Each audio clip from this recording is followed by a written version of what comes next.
మన రక్షకుడు మరి పరిశుద్ధమైన యేసు నామంలో ప్రత్యేకంగా వందనాలు తెలుపుతున్నా. ఈ సమయంలో ఈ విధంగా దేవుడు మనల్ని తన సన్నిధానంలో చూపించిన మహాకృపను బట్టి వందనాలు దేవుడు చెప్పుకుంటున్నా. ఈ సమయంలో మరి మనం కీర్తనలో 49 ఇప్పుడు వరకు మనం పోయిన వారము 1 నుంచి 3 వచనాలు మనం చూసుకున్నాం.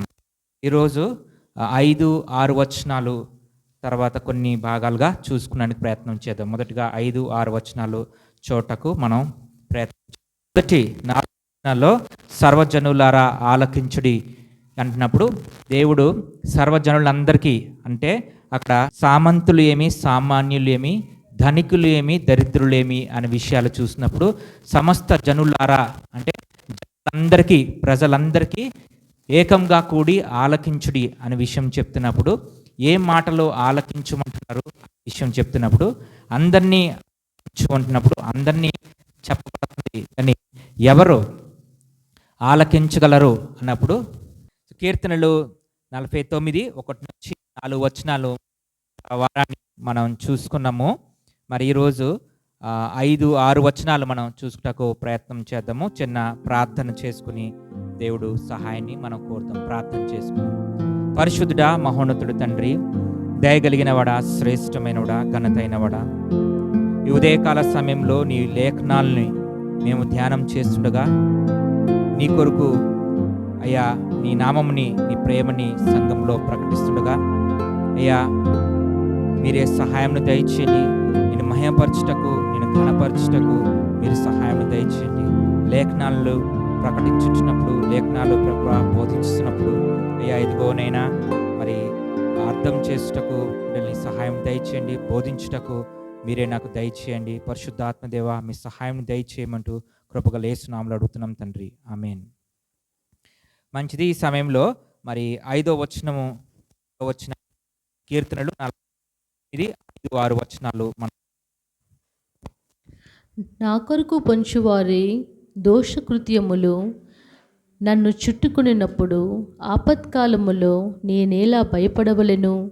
తమ ఆస్తియే ప్రాపకమని నమ్మి తమ ధన విస్తారమును బట్టి పొగడుకొని వారికి నేనేలా భయపడవలెను?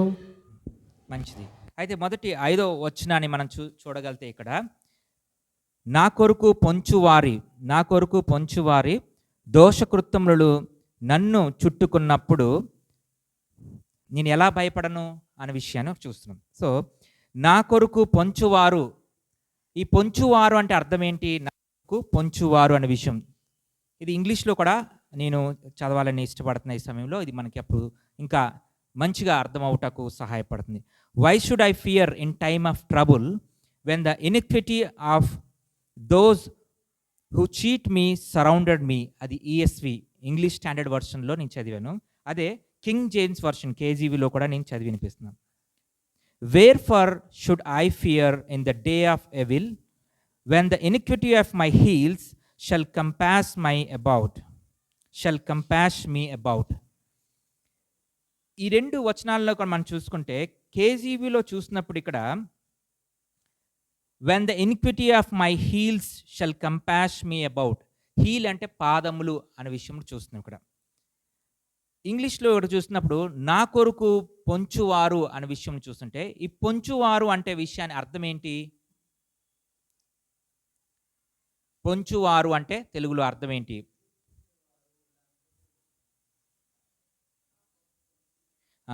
ఈ పొంచువారు అంటే అర్థం ఏంటంటే ఒకరిని హతమును చేయుటకు, ఒకరిని చంపుటకు ఎదురు చూడడము అని అర్థం.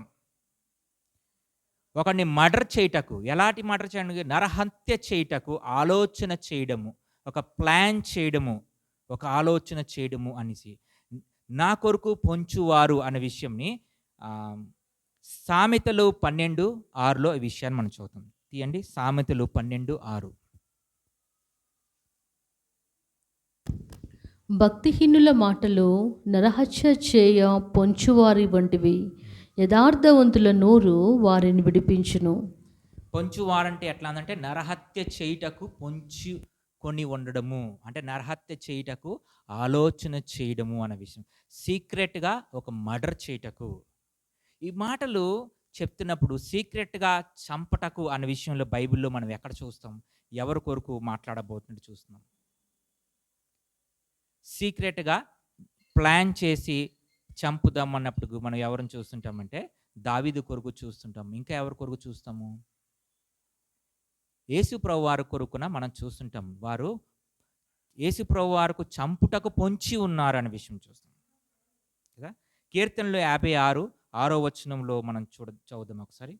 కీర్తనలు 56వ అధ్యాయం 6వ వచనం. వారు గుంపు కూడి పొంచియుందురు, నా ప్రాణము తీయగోరుచు, వారు నా అడుగు చాడలు కనిపెట్టుదురు. వారు గుంపు కూడి పొంచి ఉందరు, నా ప్రాణము తీయగోరుచున్నారు, నా ప్రాణము తీయగోరుచున్నారు. వారు అడుగు జాడలు వారు నా అడుగు జాడలు కనిపెట్టుదురు. అంటే ఎటు వెళ్తున్నాడు అని అడుగు జాడలు కనిపెడుతున్నారు అనే విషయాన్ని మనం చూస్తున్నాం. ఇందులో కింగ్ జేమ్స్ వర్షన్లో చూసాం కదా. When the iniquity of my heels shall compass about, అంటే నేను ఎటు వెళ్తున్నాను పాదములు అనే విషయాన్ని చూస్తాం అక్కడ. సో ఇక్కడ కీర్తనలు 56లో 6వ వచనంలో ఏం చెప్తుందంటే, వారు గుంపు కూడి వారిని చంపుటకు ఎటు వెళ్తున్నారో అని చూసి కనిపెట్టి ప్లాన్ చేసి చంపుటకు తన అడుగు జాడులు కనిపెడుతూ ఉన్నారు అన్నట్టుగా చూస్తున్నాం. సో వారందరూ కలిసి అలా చంపడం అనే విషయాన్ని మనం ఎక్కడ చూస్తుంటున్నామంటే, ఈ విషయాలు యేసు ప్రభు వారి కొరకు చూస్తున్నప్పుడు మత్తయి సువార్త 26వ అధ్యాయము 3-4 వచనాల్లో మనం చూద్దాం. చూడండి, మత్తయి సువార్త 26వ అధ్యాయము 3-4 వచనాల్లో మనం చూస్తాం. ఆ సమయమున ప్రధాన యాజకులను ప్రజల పెద్దలను కయప అను ప్రధాన యాజకుని మందిరములోనికి కూడివచ్చి యేసును మాయోపాయము చేత పట్టుకుని చంపవలనని ఏకమై ఆలోచన చేసిరి. మాయా ఉపాయములు చేసి, అంటే ఒక ప్లాన్ చేసి యేసు ప్రభు వారిని చంపాలని ఉన్న పెద్దవారందరూ కూడి గుంపు కూడి చంపాలని ప్రయత్నం చేస్తున్నారు. అయితే మానవులందరూ కలిసి అన్యాయముగా పాపము లేన మానవుడుగా దైవముగా క్రీస్తు ఉంటున్నప్పుడు ఈ లోకములో 100కు 100 పాలు యేసు ప్రభువారు దేవుడు, 100కు 100 పాలు మానవుడుగా ఈ లోకంలో ఉంటున్నప్పుడు ఆయన చంపుటకు వారు ప్రయత్నం చేసినట్టుగా ఇక్కడ మనం చూస్తున్నాం. అయితే మానవులు చంపుటకు ప్రయత్నం చేశారు అనే విషయాలు మనం చదివినాము. నిజానికి మానవులు ప్రయత్నం చేశారు, కానీ దేవుడే ముందుగానే ఆ సమయాన్ని ఆయన సంకల్పములో ఏర్పాటు చేశాడనే విషయాన్ని కూడా మనం వాక్యంలో చూస్తుంటాం. ఇక్కడ మానవులు వారు ఒక కుట్ర చేసి ఒక ప్రణాళికను చేసి చంపాలి అని అనుకుంటున్నప్పుడు దాని వెనకాతల దేవుడు ఒక గొప్ప సార్వభౌమిక జ్ఞానం ఎట్లా ఉన్నది అనే విషయాన్ని కూడా మనం చూస్తుంటాం. చూడండి, అపోస్తుల కార్యాలు 4వ అధ్యాయము 27-28 వచనం.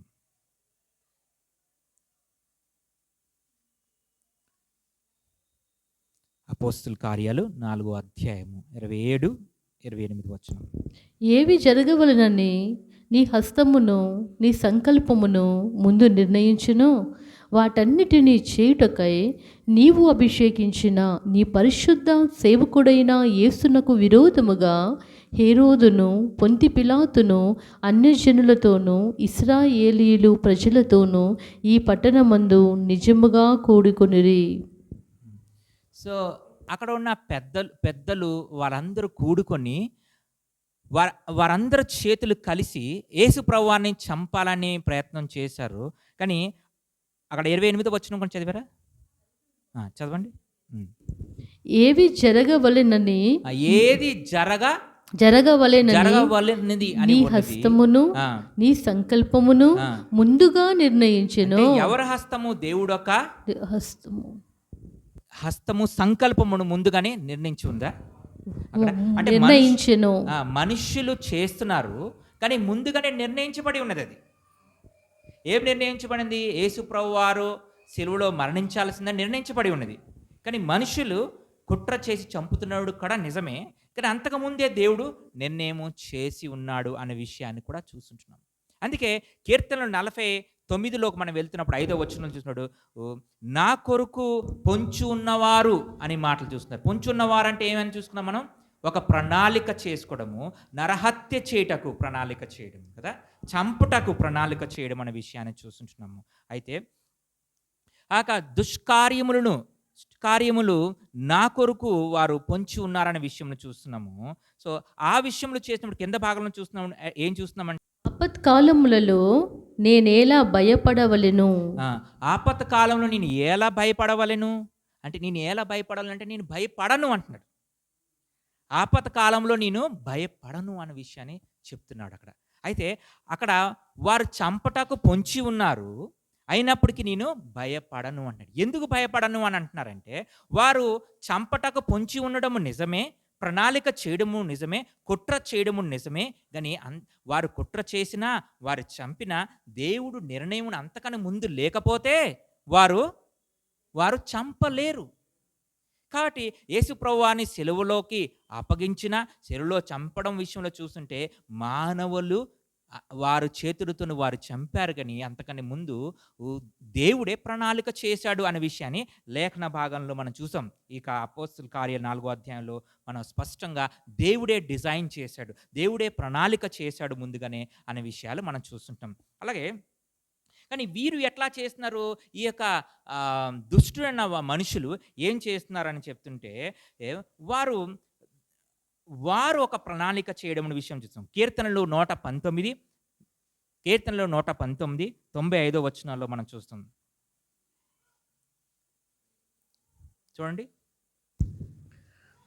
నన్ను సంహరింపవలెనని భక్తిహీనులు నా కొరకు పొంచి ఉన్నారు, అయితే నేను నీ శాసనములను తలపోయిచున్నాను. నన్ను పొంచి ఉన్నాలని భక్తిహీనులు నా కొరకు నన్ను సంహరింపవలెనని, సంహరించాలి, చంపాలని అని పొంచి ఉన్నారు, ప్లాన్ చేస్తున్నారు. కింద వచనంలో ఏముంది? అయితే నేను నీ శాసనములను తలపోయిచున్నాను. నీ శాసనములే తలపోసుకుంటున్నానంటే, ఐ కన్సిడర్ యువర్ టెస్టిమనీ. నీ శాసనములే నేను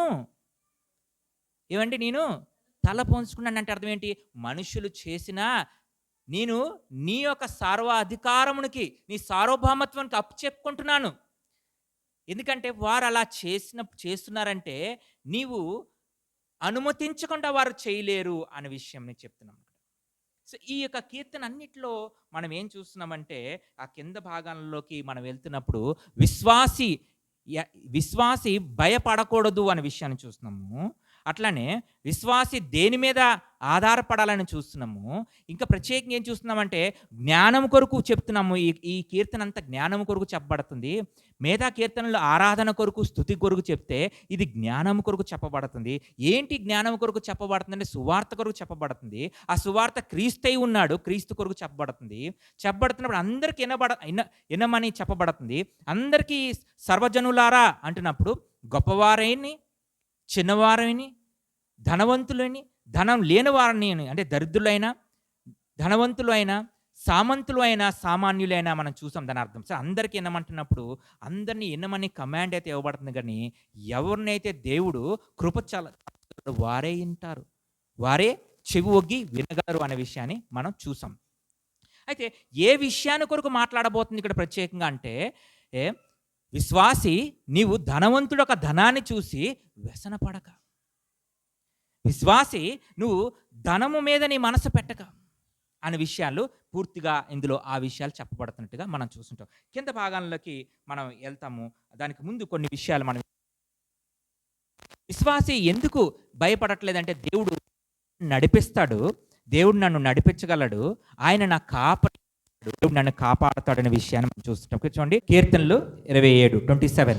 యెహోవా నాకు వెలుగును రక్షణయునై ఉన్నాడు, నేను ఎవరికి భయపడుదును? యెహోవా నా ప్రాణదుర్గము, ఎవరికి వెరతును? నా శరీర మాంసము తినుటకై దుష్టులు నా మీదికి వచ్చినప్పుడు, నన్ను బాధించు శత్రువులు నా మీదికి వచ్చినప్పుడు వారు త్రొట్టిల్లి కూలిరి. నాతో యుద్ధము చేయుటకు దండు దిగినను నా హృదయము భయపడదు. నా మీదికి యుద్ధము రేగినను దీనిలో నేను ధైర్యము విడువకుందును. యెహోవా యొద్ద ఒక వరం అడిగితిని. దాని ఇక్కడ నుంచి 3 వచనాల్లో మనం ఏం చూస్తుందంటే విశ్వాసి యొక్క నిరీక్షణ, విశ్వాసి యొక్క కాన్ఫిడెంట్ ఏం చెప్తున్నాడంటే the lord is light and my salvation. ఆయనే నా ఎలుగై ఉన్నాడు. దేవుడు లైట్ అంటే ఎవరితో పోల్చబడితే మన విషయాన్ని క్రీస్తే ఎలుగవుతున్నాడు అనే విషయాన్ని కీర్తనలు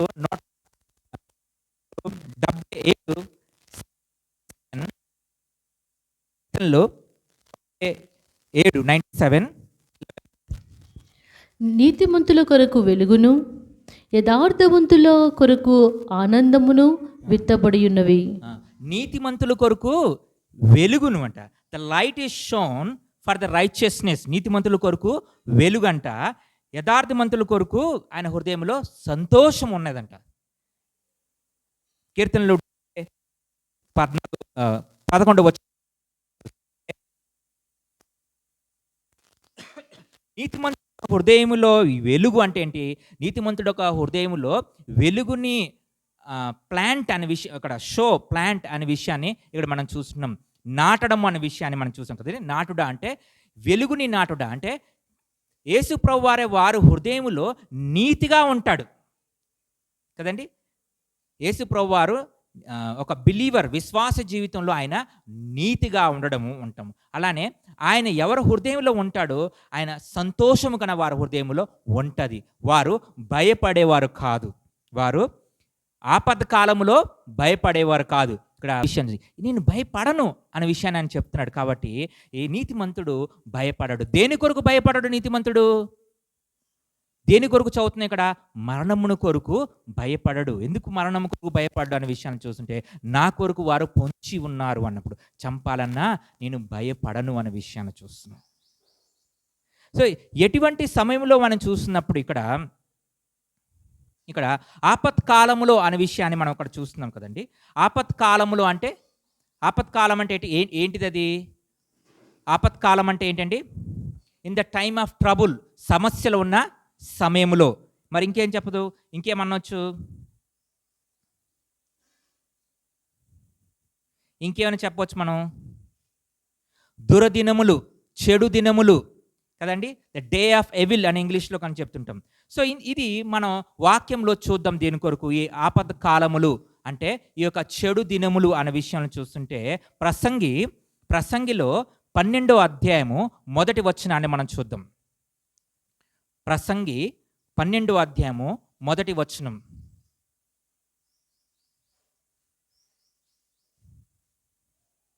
దుర్దినములు రాకముందే, దురదినములు రాకుండే ఇప్పుడు వీటి యందు నాకు సంతోషము లేదని నీవు చెప్పుచున్న సంవత్సరములు రాకముందే తేజస్సునకును సూర్య చంద్ర నక్షత్రములకును చీకటి కమ్మకముందే, వాన వెలిసిన తరువాత మేఘములు మరలా రాకముందే నీ బాల్య దినములందే నీ సృష్టికర్తను స్మరణకు తెచ్చుకొనుము. నీ సృష్టికర్తను స్మరణము చేసుకో. స్మరణం అంటే జ్ఞాపకమును చేసుకో. అంటే దుర్దినములు వచ్చిన ఇవన్నీలో నాకు మనస్సు లేదు. ఇవన్నిట్లో అంటే లోకములో ఉన్నవని, ఈ లోకంలో ఉన్నవని, ప్రత్యేకంగా లోకంలో ఉన్న ఐశ్వర్యమును ధనమును మీద నా మనస్సు లేదు. నేను నీ మీద మనస్సు పెట్టుకుంటున్నాను. బిలీవర్ ఏం చేయాలి? దేవుడి మీద మనస్సు పెట్టుకోవాలి. దేవుడి మీద మనస్సు పెట్టుకోవాలని చూస్తున్నాం. సో ఇక చెడు దినములు ఏం తీసుకొస్తాయి? చెడు దినములో ఏమవుతాయండి? చెడు దినంలో మనందరికి తెలుసు.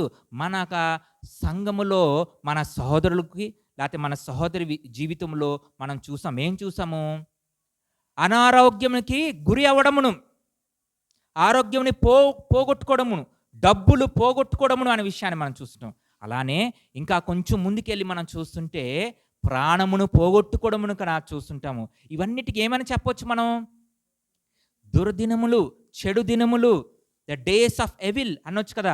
సమస్యలు, కూడున్న రోజులు, సమస్యలతో ఉన్నారు, లేకపోతే అలాగని మనం చెప్పొచ్చు కదా. సో అట్టి దినములు, అవన్నీ నా సమస్యలు వస్తుంటాయి. కానీ విశ్వాసి అవుతున్నప్పుడు అట్టి సమస్యల్లో నేను ఎలా భయపడతాను? భయపడను. విశ్వాసి ఏం చెప్తున్నాడు ఇక్కడ? విశ్వాసి ఏం చెప్పాలంట? భయపడకూడదన్న విషయాలు చూస్తున్నాం ఇక్కడ. అలానే ఈ విశ్వాసి ఇంకా ఏం చేయాలి అనే విషయాలు మనం ఇక్కడ చూస్తున్నప్పుడు, ఒక ధనవంతుడు ఆయన ధనంలో ఉన్నప్పుడు ఆ ధనాన్ని బట్టి ఆయన ఎంతగానో సంతోషిస్తుంటాడు, ఎంతగానో ఆనందిస్తుంటాడు, ఆయన ఎంతగానో పొగుడుకుంటుంటాడు. కానీ దాన్ని చూసి నువ్వు వ్యసన పడకూడదు. దాన్ని చూసి నీ దగ్గర ధనము లేదని అనుకోకూడదు. అది ఈ కీర్తనకారంలో ఈ విషయాలు మరలా చెప్తున్నట్టుగా మనం చూస్తుంటాం. కాబట్టి ఒక మరణం వచ్చినప్పటికైనా, ఒక రోగం వచ్చినప్పటికైనా, ఒక చావు వచ్చినప్పటికైనా ఒక విశ్వాసి భయపడడు అనే విషయాన్ని మనం చూస్తున్నాం. ఎందుకంటే ఇవన్నీ దేవుడు ఖచ్చితంగా ఒక విశ్వాస జీవితంలో అనుమతిస్తాడు, అలౌ చేస్తాడు అనే విషయాన్ని ఖచ్చితంగా మనం ఖచ్చితంగా చూడగలము. అందుకే ఇక్కడ మనం చూసాం కదా, అపోస్తల కార్యాలు 4వ అధ్యాయంలో చూసాం కదా, మనుష్యులు మీరు చంపాలని కోరారు, చంపాలని ఆలోచన చేశారు, కానీ దేవుడు ముందుగానే నిర్ణయం చేసి ఉన్నాడు అవన్నీ అని అపోస్తల కార్యాలు 4వ అధ్యాయంలో మనం చూసాం యేసుప్రభువు వారి విషయంలో. కాబట్టి నా కొరకు మీరు పొంచి ఉన్నారు, నాకు చంపాలని మీరు ఆలోచన చేస్తున్నారు అనే విషయాలు ఇక్కడ చూసుంటున్నాము.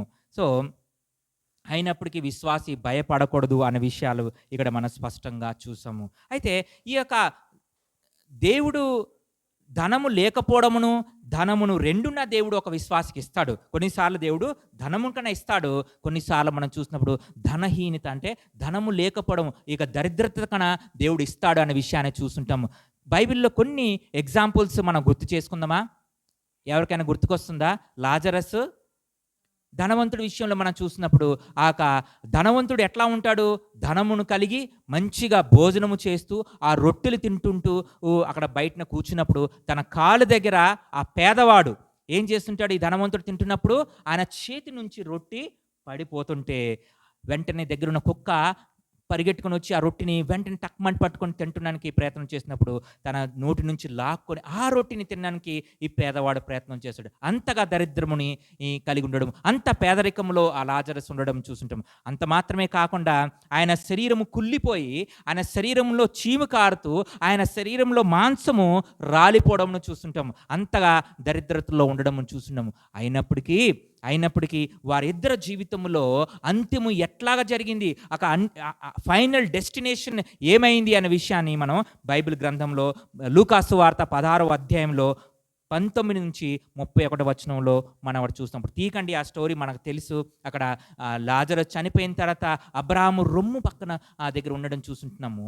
మరి ఈ యొక్క ధనవంతుడు ఆ పాతాళములో ఉన్నట్టుగా చూస్తుంటున్నాము. వాళ్ళిద్దరికి మధ్యలో గొప్ప అగాధి ఉన్నదని చూస్తుంటున్నాము. అక్కడ ఆయన నాలిక ఎండిపోయిన తర్వాత ఒక్క చుక్క నీలైన తన నాలికని తడపాలి అనే విషయాన్ని అడుగుతున్నట్టుగా చూస్తుంటున్నాము. సో అటువంటి పరిస్థితిని మనం చూస్తున్నాం. కాబట్టి ధనవంతుడు కాబట్టి బిలీవర్గా ఏం చెప్పాలంటే ఇక్కడ యూ షుడ్ నాట్ ఫియర్. నువ్వు భయపడకూడదు. దేని కొరకు భయపడకూడదు? మరణమును కొరకు భయపడవద్దు. డబ్బు పోయినప్పుడు కూడా భయపడవద్దు. డబ్బు లేదని బాధపడడం అవసరం లేదు. దేవుడు ఆ డబ్బుని కూడా ఇవ్వగలడు అవసరమైనప్పుడు. కాబట్టి దాన్ని బట్టి వ్యసనమును పడకు. డబ్బు ఉండడం బట్టి మనకు సమస్య కాదు, కానీ డబ్బు మీద మనసు ఉండడం అన్నది, అదే దేవుడుగా నువ్వు చేసుకోవడం అన్నది చాలా ప్రమాదమైన విషయం మనం చూస్తున్నాము. సో అది ఎక్కడ చూస్తున్నాం అంటే ఇదే కీర్తన 49లో మనం 5వ వచనాన్ని ఇప్పుడు వారు చదివాము. 6వ వచనానికి వెళ్ళినప్పుడు those who trust in there wealth, చదవండి అక్కడ ఏం రాసింది? తమ ఆస్తియే ప్రాపకమని నమ్మి తన ధన విస్తారతను బట్టి పొగడుకొని వారికి నేనేలా భయపడవలెను. తన ధన విస్తారతను బట్టి పొగడుకొని వారికి నేనేలా భయపడవలెను. తన ధన విస్తారాన్ని చూసి, ఎంతో ధనమును తన పొగుడుకుంటే వారిని చూసి నేను ఎలా భయపడతాను? నేను భయపడను అని కీర్తనకారుడు ఇక్కడ చెప్తున్నట్టుగా చూస్తుంటున్నాము.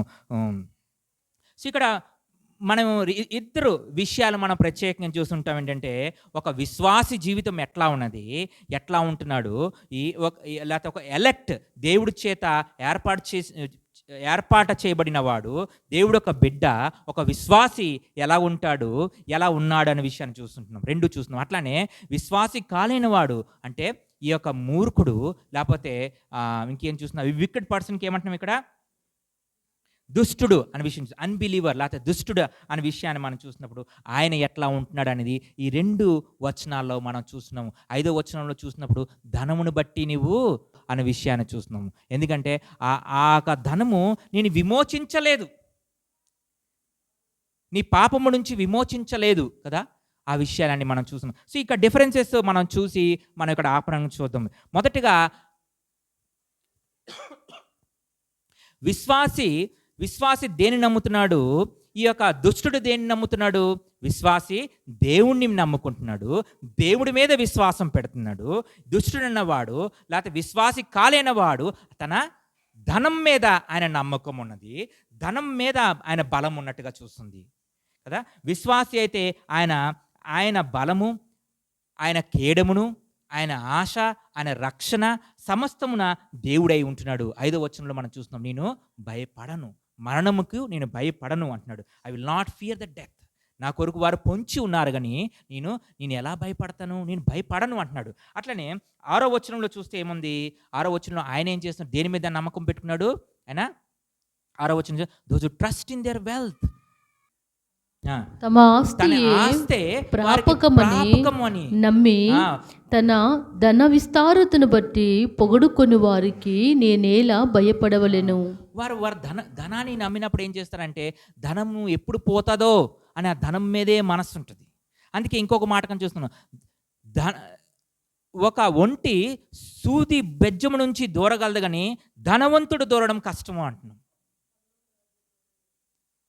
పరలోక రాజ్యం కొరకు ఆ విషయాన్ని మనం చూస్తుంటాం. కాబట్టి ఇక డిఫరెన్స్లో మనం చూస్తున్నప్పుడు ఒక బిలీవర్ అంటే ఒక ఎలెక్ట్, ఏర్పాటు చేసిన వాడు, లేకపోతే దేవుడు బిడ్డ ఎట్లా అంటే దేవుడి మీద నమ్మకం పెట్టినట్టు చూస్తున్నాము. ఈ యొక్క అన్బిలీవర్ ఏం చేస్తున్నాడంటే ఆయన ఉన్న డబ్బుల మీద నమ్మకం పెట్టడమును అనే విషయాన్ని మనం చూస్తున్నాం. కొన్ని రెఫరెన్సెస్ మనం చూస్తాం ఇక్కడ, ఇంకొంచెం మనకి మంచిగా అర్థం ఉండకు. యెర్మీయా గ్రంథము 9వ అధ్యాయము 23వ వచనాన్ని చూద్దాం. యెర్మీయా 9వ అధ్యాయం 23వ వచనం. యెహోవా ఇలాగు సెలవిచ్చుచున్నాడు, జ్ఞాని తన జ్ఞానమును బట్టియు శూరుడు తన శౌర్యమును బట్టియు అతిశయింపకూడదు. ఐశ్వర్యవంతుడు తన ఐశ్వర్యమును బట్టి అతిశయింపకూడదు. అతిశయించువాడు దేనిని బట్టి అతిశయింపవలెననగా భూమి మీద కృప చూపుచు నీతి న్యాయములు జరిగించుచునున్న యెహోవాను నేనే అని గ్రహించి నన్ను పరిశీలనగా తెలుసుకుంటును బట్టి అతిశయింపవలెను. అట్టి వాటిలో నేను ఆనందించువాడునని యెహోవా సెలవిచ్చుచున్నాడు. దేని బట్టి దేవుడు ఆనందిస్తున్నాడంట, ఎట్టి వారిని బట్టి ఆనందిస్తున్నాడంట. ఎవరైతే దేవుడు యందు ఎవరైనా నీతి న్యాయములు జరిపిస్తున్న దేవుడి మీద ఎవరైతే మనస్సు పెట్టున్నారో, ఆశ పెట్టున్నారో వారి మీద మనస్సు పెట్టినప్పుడు దాన్ని బట్టి దేవుడు సంతోషిస్తుంటాడు. కానీ డబ్బున్నవాడు తన డబ్బుని బట్టి, జ్ఞానం ఉన్నవాడు తన జ్ఞానాన్ని బట్టి అతిశయించడము కాదు, దాని మీద నమ్మకం కాదు అనే విషయాన్ని చూస్తుంటాం. అలాగా జ్ఞానం ఉన్నవాడు తన జ్ఞానాన్ని నమ్మినప్పుడు, డబ్బున్నవాడు తన డబ్బు మీద ఆధారపడుతున్నాడు, వారు మరణానికి భయపడతారు. ఒక విశ్వాసి తను ఎప్పుడు మరణానికి భయపడడు అనే విషయాన్ని మనం చూస్తుంటాం. మూడోది చూసినప్పుడు ఇక్కడ ఒక విశ్వాసి యొక్క నిరీక్షణ దేంట్లో ఉంటుందంటే క్రీస్తులో ఉంటుంది. ఆయన విమోచన కర్త అయి ఉంటున్నాడు కాబట్టి క్రీస్తులో ఉన్నట్టుగా మనం చూస్తున్నాం. ఇదే 49వ అధ్యాయం 15వ వచనం. దేవుడు నన్ను చేర్చుకొనును, పాతాళ బలములో నుండి ఆయన నా ప్రాణమును విమోచించును. దేవుడు నా ప్రాణముని పాతాళం నుంచి విమోచన చేస్తాడు. అంటే నేను ఒక రక్షణ పొందుకున్న వాడు పాతాళంలోకి వెళ్ళడు. ఆయన ప్రాణం, ఆయన చనిపోయిన తన ఆత్మ దేవుడి దగ్గరికి వెళ్తుంది.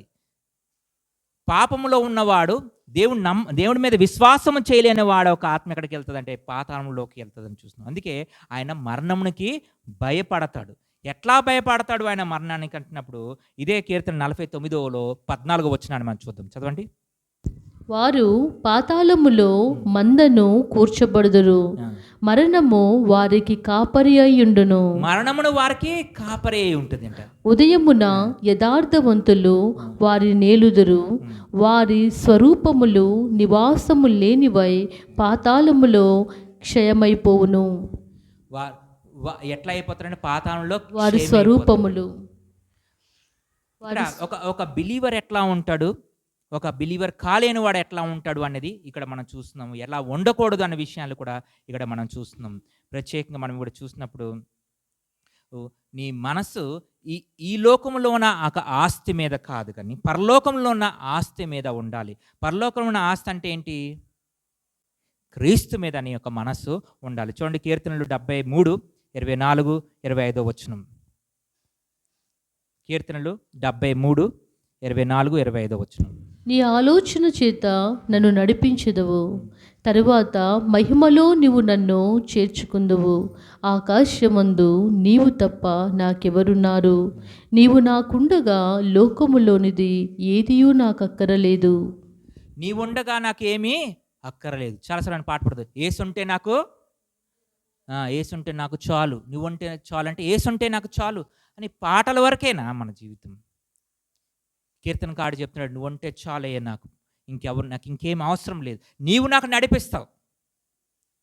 కాబట్టి నా కొరకు పొంచి ఉన్నారు కొరకు నేను భయపడను, మరణం కొరకు నేను భయపడను, డబ్బు కొరకు నేను వ్యసన పడను అనే విషయాలు ఇక్కడ స్పష్టంగా చూస్తున్నాం. కాబట్టి ఇక ఈ విశ్వాసి జీవితంలో దేవుడే ఆయనకి ఎలుగ్గా ఉంటాడు, బలంగా ఉంటుంటాడు అనే విషయాన్ని చూస్తున్నాం. ఎలుగ్గా ఉంటాడు అన్నప్పుడు క్రీస్తే ఎలుగ్గా ఉన్నాడు అనే విషయాన్ని మనం చూస్తాం. యోహాను సువార్త 14వ అధ్యాయము 1, 3 వచనాలు మనం చూద్దాం. యోహాను సువార్త 14వ అధ్యాయము 1 నుంచి 3 వచనాలు.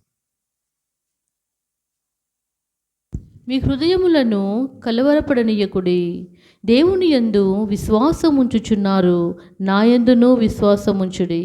నా తండ్రి ఇంట అనేక నివాసములు కలవు, లేని ఎడల మీతో చెప్పుదును, మీకు స్థలము సిద్ధపరచ వెళ్ళుచున్నాను. సో మీ హృదయముని కలవరి పడనివ్వకండి. మీ హృదయముని కలవరి పడనివ్వకండి అంటే do not trouble your heart. దేని కొరకు కలవరి పడుతుంది హృదయము? దేని కొరకు కలవర పడుతుంది మన హృదయము? డబ్బు లేదని కలవరపడుతుంది. డబ్బు లేదని ఆలోచన చేయడం మంచిదే. మనందరూ ఉద్యోగాలు చేసుకుంటాము. ప్రత్యేకంగా భర్తలైన వారు, పురుషులైన వారు ప్రత్యేకంగా మన పిల్లలని దేవుడు మనల్ని ఇచ్చారు. కాబట్టి డబ్బును సంపాదించి కుటుంబాన్ని పోషించుకోవడం అనేది అది దేవుడిచ్చిన బాధ్యత, మంచిదే. న్యాయంగా చేయాలి, అది బాధ్యతగా చేయాలి. అది ఏమండి, న్యాయంగా చేయాలి, బాధ్యతగా చేయాలి. అంతేగాని అదే ఒక వ్యసనం పెట్టుకోకూడదు. ఎలాగైనా నేను సంపాదించేసేయాలని పెట్టుకోకూడదు, దాని మీదే మనసు పెట్టుకోకూడదు అన్న విషయం చెప్తున్నాను. డబ్బు ఉండడం బట్టి సమస్య కాదు. ఇక్కడ డబ్బు మీద మనసు పెడితే అది సమస్యగా ఇక్కడ చెప్తున్నాం. అది దేవుడికి చెప్తున్నట్టుగా చూస్తున్నాం. కాబట్టి ఇక్కడ మీ హృదయములు కలవరపడనివ్వక, మీ హృదయముని కలవరపడక, విశ్వాసిని ఏం చెప్తున్నాడు? మీ హృదయముని కలవరపడక. ఎందుకు ఇంకో మాట కూడా చెప్తున్నాడు, ఒక దినాన్ని నువ్వు మరణిస్తే నీ కొరకు ఒక గృహము సిద్ధపాటు చేసినాడు పరలోకములో యేసు ప్రభువారు. కదా అక్కడికి చేరాల్సిన వారు నువ్వు అయి ఉంటున్నావు. కాబట్టి నువ్వు భయపడడం అవసరం లేదు అంటున్నావు. దానికి క్వైట్ ఆపోజిట్గా, దానికి వ్యతిరేకంగా మనం చూసినప్పుడు ఈ కీర్తన 49లో 6వ వచనంలో ఏం చూస్తున్నాం మనం? ఈయన హృదయం ఎక్కడ ఉన్నది? ఈ యొక్క అన్బిలీవర్ యొక్క హృదయం ఎట్లా ఉంది? 6వ వచనంలో ఆయన యొక్క ఆస్తే